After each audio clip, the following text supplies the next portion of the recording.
Alright, ladies and gentlemen, I'm here on the show. I'm here to do my college football playoff predictions for the 2025 playoffs. Playoffs. Talking about playoffs? Yeah, I'm talking about playoffs, dumbass.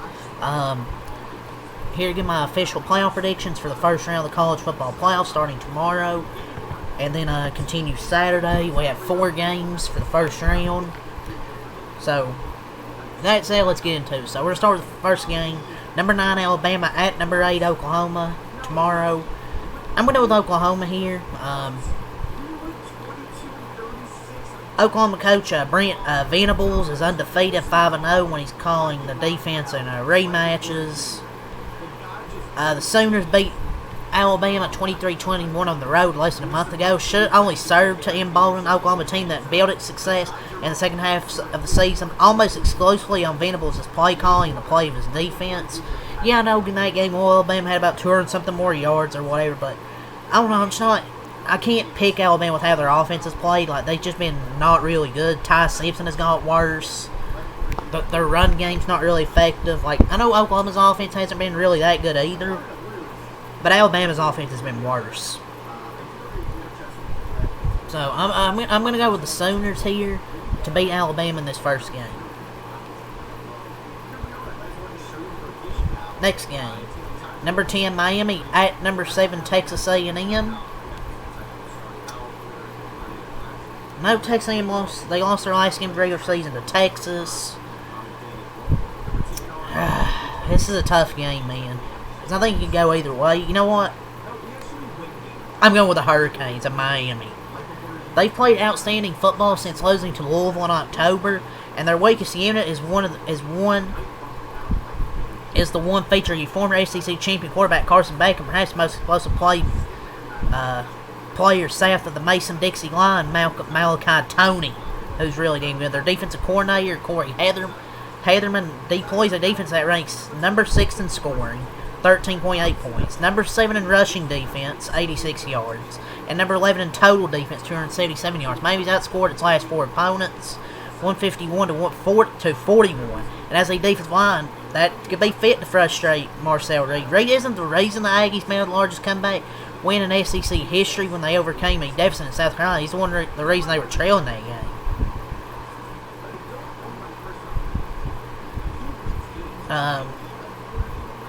The Aggie signal caller has also shown himself to be a bit susceptible to throwing the ball to people who aren't on his side, notably opposing defenders. He's thrown 6 interceptions in the last 5 games. Heatherman watched that tape against Texas, and the Aggies only lost in the tape against Notre Dame, and the Aggies narrow win. Reed's got to play mistake-free football to get the win, because it's not like Miami's some trash can defense like they were last year. They're actually a good defense. So yeah, give me Miami. Obviously, I won't be surprised if Texas A&M wins, but they're gonna have to play mistake-free football. Next game, number 11 Tulane at number 6 Ole Miss. These two teams played in the regular season. Ole Miss outclassed Tulane on September 20 when the Rebels rolled the Green Wave 45-10. There's little reason to believe Tulane can win this game, which features one of the best offensive units in the country, led by SEC no-comer of the year and quarterback, one of the best names in college football, Trinidad Chambliss. Even without Lane Kiffin, it's hard to believe Tulane can win this game. Chambliss was a former D2 Ferris State passer, put more than 400 yards of offense, including 307 passing yards and 2 touchdowns in victory against Tulane just 3 months ago. Since his first start at the FBS level against Arkansas, he's played like a Heisman finalist. I'm not saying Tulane's going to get blown out. I'm not going to say either JMU or Tulane get blown out until they actually do. Everyone's like, oh, this game's already going to be a blowout. It could be. I'm saying it could be, but I'm not going to say it was a blowout until it happens, because I'm not going to say, oh, it's going to be a blowout and look like a damn moron on the internet. Ole Miss could win in a blowout, but you never know until the game's played. But, yeah, I'm going to pick Ole Miss. Number 12, JMU at number 5, Oregon. I'm going to pick Oregon here.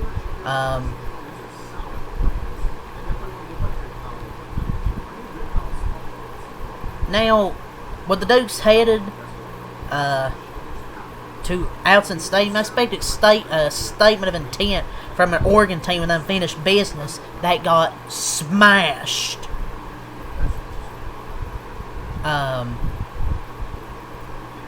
last year in the versus Ohio State in the playoffs.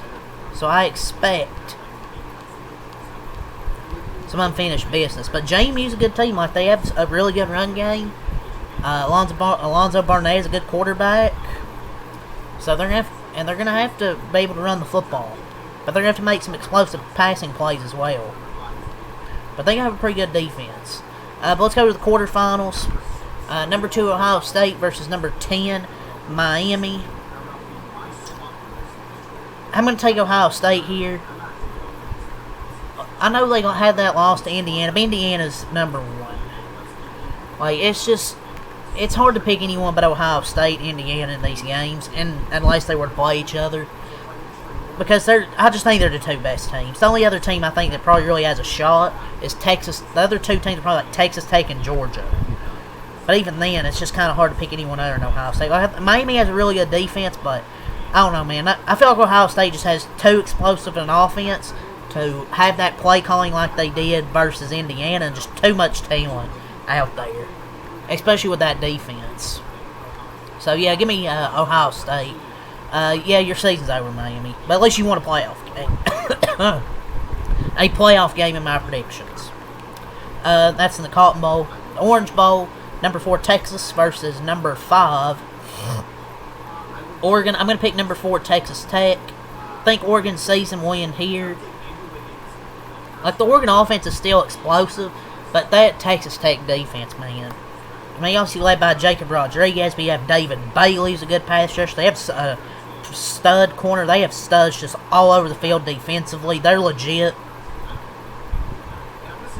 The only thing that I'm kind of questioning a little bit is their offense. If their offense can at least be good, I think they have a shot, but it just kind of comes down to that. But I'm going to trust their defense here, and I'll take them over Oregon. Number 1 Indiana versus number 8 Oklahoma in the Rose Bowl. I'm going to take number 1 Indiana. They have the better quarterback in this matchup. John Materis kind of just got worse as the seasons went along. You know, he did have that surgery, to be fair, but even then, I still think Indiana's just the better team. Their defense... You know, people talk about, obviously, their offense really explosive. Victor Mendoza. Did I say Victor Mendoza? Fernando Mendoza. And they have really good receivers as well. Becker, Elijah Surratt, Omar Cooper. A good running game. Their defense doesn't get talked about as much, but they have a super good defense. See, I'm taking Indiana here, but this could be a defensive battle. I can see this being a defensive battle if this is the Rose Bowl. The Sugar Bowl, number 3 Georgia versus number 6 Ole Miss, a rematch here. They had a high-scoring game earlier in the regular season. I'm still going to take Georgia, though. I think it's where having no Lane Kiffin will hurt them. Georgia's offense is okay, but I feel like their defense has got better as the seasons went along. But Gunnar Stockton in big games has played super well. So, yeah, I'll take Georgia. In my semifinals, I will have number 3 Georgia versus number 2 Ohio State. And I'm going to pick Ohio State. I think it's where Georgia's season will end in the Fiesta Bowl. It's just hard to pick anybody but Ohio State, like I said. They have the best defense in college football. I think their offense will play a lot better than it did against Indiana in that conference championship game. So they have too much talent. Jeremiah Smith, Carnell Tate, Bo Jackson, Julian Sayin. Their offensive line probably played the worst it has all year. I know Indiana was the toughest team they played all year, but still, I think they'll play a lot better. I think it's a big close game, but give me Ohio State. And then number 1 Indiana versus number 4 Texas Tech. I will take Indiana to beat Texas Tech in the semifinals. And I just think it'll come down to quarterback play in that one. If Texas Tech's defense can play super well like they have all year, if they get this far, given both these teams get this far, they could have a shot, but I think it's going to come down to quarterback play, and I just trust Fernando Mendoza. And then the national championship, I'll have number 1 Indiana versus number 2 Ohio State. I know this is kind of the safe, boring prediction, But if you've watched college football all year, it's just tough to pick either of these besides these two teams. The only other teams I would think of picking is like Texas Tech, Georgia, and maybe Oregon as a sleeper. But like it's hard to pick anyone but Indiana and Ohio State in the championship. And I'll have Ohio State getting their revenge in Indiana against Indiana in the national championship. I just think these are the two best teams. I think it's going to be a phenomenal matchup. Like, both these defenses are legit. I love both these quarterbacks. They're both super good. Great coaches.